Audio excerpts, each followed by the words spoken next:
Ang pera kahit gaano karami, hindi mo madadala sa langit. Tandaan niyo po yon. Kaya kailangan, habang pwede niyo pang i-enjoy yung mga blessings na yan, i-enjoy ninyo kasama asawa, kasama pamilya, i-enjoy yung mga binubuhos na pagpapala ng Panginoon. So kung binigyan ka ng Diyos o binibigyan ka ng Diyos ng kalakasan, wala kang sakit, i-enjoy ninyong mag-asawa ang buhay.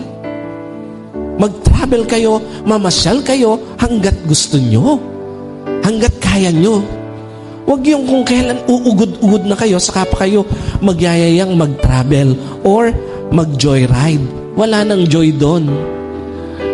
Pagka mahina na kayo at saka nyo pipilitin pa na mamasyal lang mamasyal. Hanggat kayang mag-enjoy, walang sakit, malakas ang katawan, i-enjoy ang pagkakataon na